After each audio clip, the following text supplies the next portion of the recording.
and all of these states, as Steve just went through, in Wisconsin, Michigan, Pennsylvania, the Democratic Senate candidates overperformed Kamala Harris in pretty much all of them. As far as at this point, it looks like Jackie Rosen could win that race. Yep. Overperformed Kamala Harris. Gallego in Arizona, I think, is going to be the winner. Way overperformed Kamala Harris. What explains that?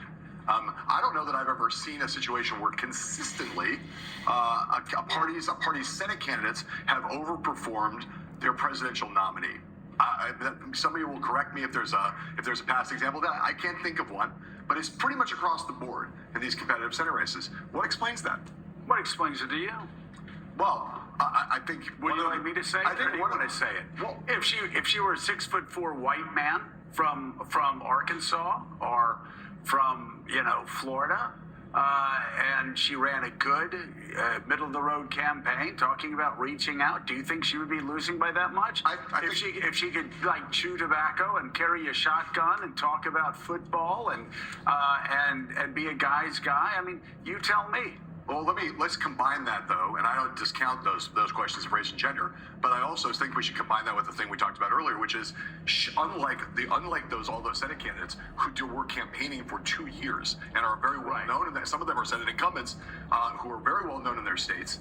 If you asked on the day that Kamala Harris got in the race, if you went to Nevada, Arizona, Montana, Pennsylvania, and asked voters in a focus group how much they knew about the vice president versus how much they knew about their sitting senator, a lot of them will know way more about their sitting senator than they did about Kamala Harris. They were not introducing themselves to their electorates. And by the way, most people that know a vice president don't think much of a vice president. Right. George H.W. Bush was a laughingstock. He had a year and a half to run to get elected president of the United States. That happens time and time again. I will say, though, Claire, even in my small congressional race, the first time I ran, in your larger Senate race, I ran a year and a half.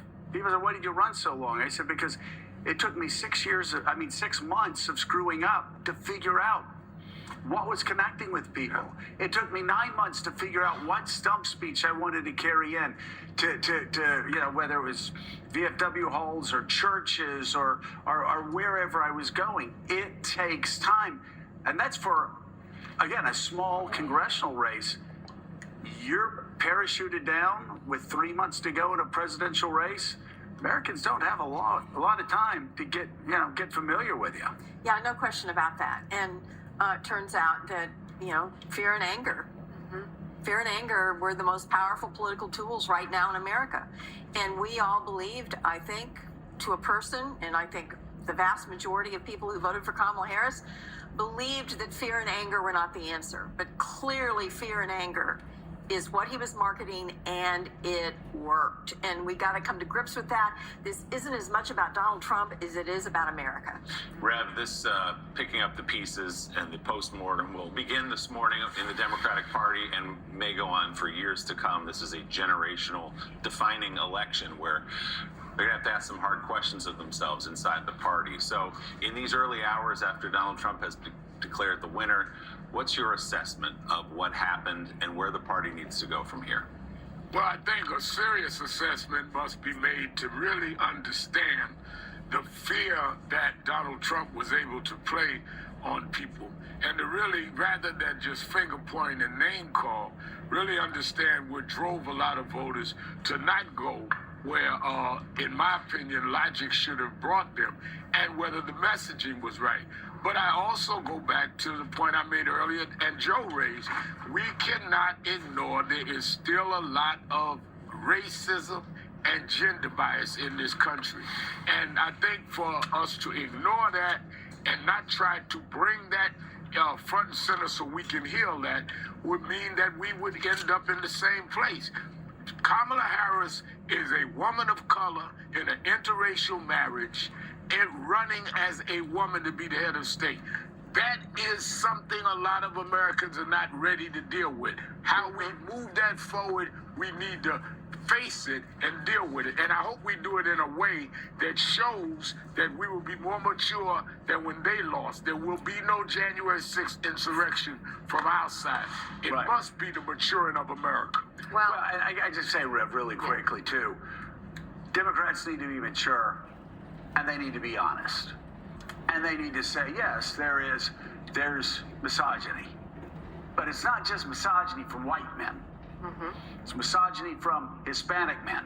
Right. It's misogyny from black men, things we've all been talking about, who do not want a woman leading them. It might be race issues with Hispanics.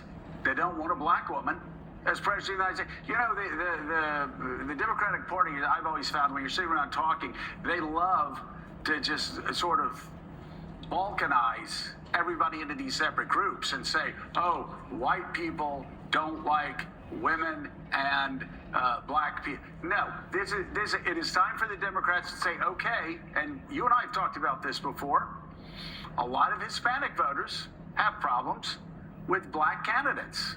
Right. A lot and of, with other Hispanics. You've got some that exactly. don't like each other. And some of the most misogynist things I've heard going on the Get Out the Vote tour came from black men. I mean, misogynist things. So you're absolutely right. It's not simplistic. And we've got to have real honest conversations about it. Real honest conversations.